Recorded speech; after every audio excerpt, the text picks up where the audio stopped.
most challenging thing I ever found was when one of my guys got injured. But that was the calmest I've ever been. I was able to extract that man from death. It was, when I say I mean my team.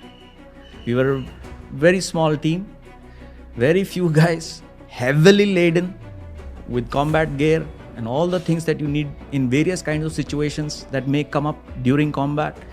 You're not going to get a chance to go home and, oh, I forgot this, I'll get that. Not happening, brother. So what does happen is that years and years of experience. At that point where you've been able to calculate every damn thing and reach that situation as prepared as you can be in equipment, in training, in mindset, in experience, and etc. All of that crunched into that, 4 or 5 minutes or 1-2 minutes or whatever. So we were in a very, very, very, very, very difficult place, and guys like blew up, and yeah.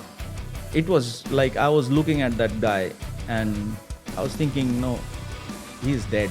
He's going to die right in front of my eyes. We are like brothers. Because in combat, like I said, there is no major, captain, colonel, brigadier. All that doesn't exist there. What exists in combat is love. Is love? Yes. I love my men. I used to love them. It's love. Only love can penetrate like that. Nothing else. Only love can be that efficient.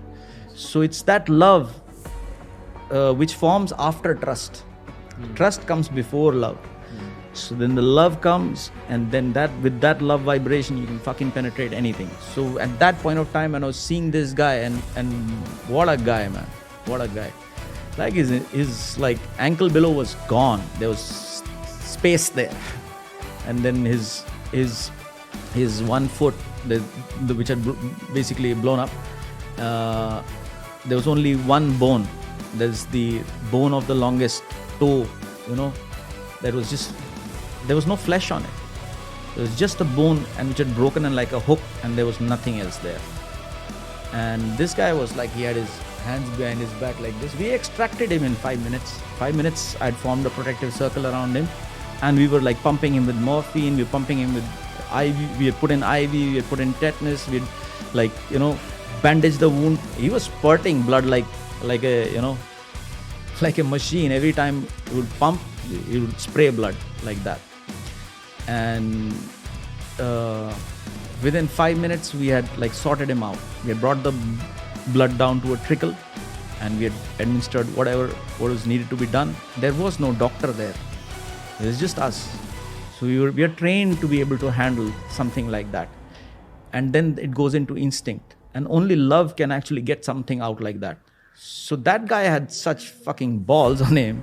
He was like this, and he was just looking at his foot like that. Just looking. He wasn't saying anything. And I was just looking. If this guy starts screaming right now, because he's staring death in the face. He is so calm. He knows he's going to die now. He knows it. So while we were doing that, I was looking at him. What is he going to do? When is he going to start screaming? He did not scream. So while we were doing it, and then there was a little piece of his heel which was hanging off. So we were trying to put it back on the bone, and then trying to bind it up, because it will be needed later when he it'll become a stump. So the stump can take the prosthetic, right? So we were just putting that heel back so that he has some cushioning and all later on in life. And he was just looking like that, and that's when he opened his mouth and he said that, "Isko kaat ke fek do." So basically, just chop it off and throw it away. Just do it, whatever you're doing. So we told him, and just did what we had to do. And at that point of time, so at that point it had taken us like 48 hours to reach there down a jagged mountain. We had fixed ropes and whatnot to reach there. But then to fucking pull him out from there, it has taken us 2 nights of climbing down. And this guy is going to die very, very soon. He knows that there is no way humanly possible for him to reach medical attention, the kind of emergency medical attention he requires right now. But we did it, yeah. There's a guy who was, when we were like laden with, I was carrying about 30-35 kgs as a team commander, right? So imagine what all of us were carrying. And when we started, like, we did not go like this, like that or something. Just straight away, like that, we went like that, like a fucking rocket. Sida just fucking picked him up, surrounded him. There was a guy on my team, a very young guy. And he was like a big man. And he was new, relatively new. And it was his like first combat experience and all. That's what I'm talking about, love. So he just lifted that guy on his back, right? Just lifted that guy on his back and said, I'll climb. And we needed that. We needed that at that point because of various reasons, blood flow, blah, blah, blah. And there's probably enemies around. Yeah, obviously. Yeah, there are enemies around and they know what's up. So they are hunting you now. So you have to get out. Not because you're afraid or anything of contact, of combat. That's what you've come here for. You're like, bring them on, man. We were fucking like that. Bloody, 6 of us, if we were at that stage, if we got surrounded by whoever, if we got surrounded, it would take them 1 year to kill us. 1 year. Unless they bloody bombed the area.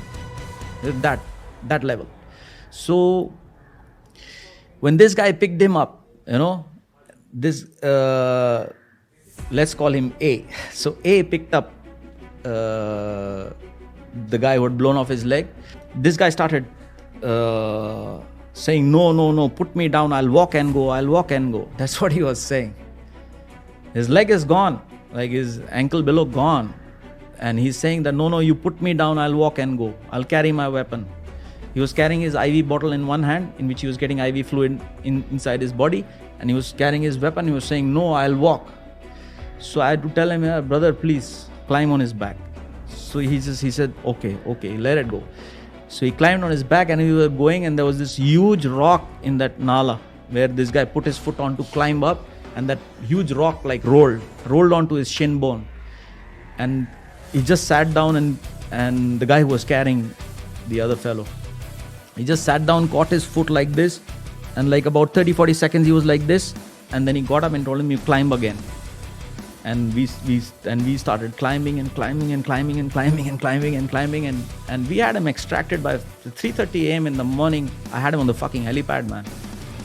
And he was out and then, whatever. So that was pretty intense, yeah.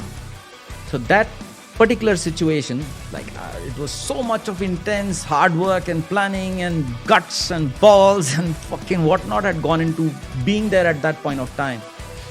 And it was a long plan, days and days of stretch there.